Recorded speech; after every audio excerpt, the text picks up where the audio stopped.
Selamat pagi para traders, 12 November 2025 kita bahas tentang minyak dulu dan politik serta pengkhianatan energi dunia. Dari Washington, dana darurat ini lagi diajukan proposalnya, tapi pasal di AS masih suram ya.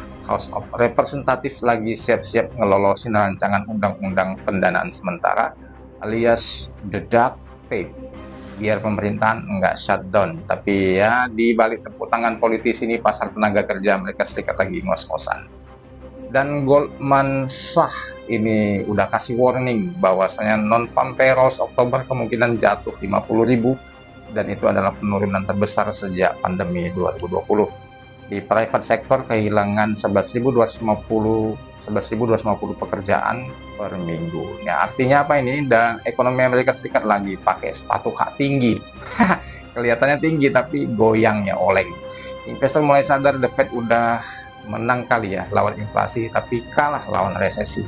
Dan dampaknya langsung ini, US dollar melemah, indeks saham Amerika Serikat goyang, dan minyak lagi jadi bersinar bintang baru. Kita fokus ke crude oil ya, emas lagi bosan ini ketika politik berubah harga, dan dua berita panas yang bikin pasar minyak mendidih kayak wajan habis goreng bakwan, di mana India mau memperat pesanan minyak Rusia dan tambah impor minyak dari Amerika.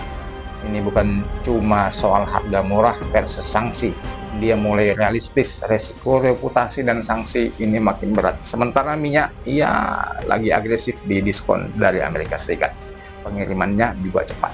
Efeknya permintaan minyak Amerika Serikat naik, bullish untuk WTI, apalagi kalau kapal tanker Amerika Serikat mulai full booking pasar spot dan bakal saya. Perdana Menteri dari Thailand, Anukin ini mencabut perjanjian damai dengan Kamboja. Jadi jangan remehkan berita ini, walaupun diplomasi, tapi sengketa itu punya geopolitik minyak lepas pantai Teluk di Thailand. Jadi ini geopolitik makin mengganggu dan bisa buat tensi di Asia Tenggara terguncang. Efeknya lagi-lagi ya sentimen bullish untuk crude oil global. Aku mau kasih tahu kepada kalian, peluang trading tidak hanya di emas, tapi di crude oil ya. Sekarang harga minyak lagi berbeda, lagi berada di area support kuat setelah sempat tertekan oleh data tenaga kerja Amerika Serikat.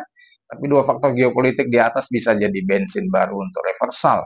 Skenario bullish jika World Texas Intermediate tembus resisten di 78.20 per barrel, target naik ke 81 sampai 82.50. Konfirmasi bisa dilihat dari peningkatan open interest di kontrak Januari 2026. Dan skenario bearish ya ini jika data stok EIA minggu ini menunjukkan peningkatan yang besar ya di atas 4 juta barrel. Di atas 4 juta barrel memang harga bisa tes ke di bawah 65 sebelum rebound lagi. Tapi area itu disebut zona beli institusional. Banyak fund manager suka akumulasi di sana. Resiko yang wajib waspadai, pertama, data ekonomi Amerika Serikat yang lebih buruk dan ekspektasi bisa memicu panik selling jangka pendek. Kedua, penguatan mendadak dari dolar Amerika Serikat jika The Fed kasih sinyal hawkish yang darurat.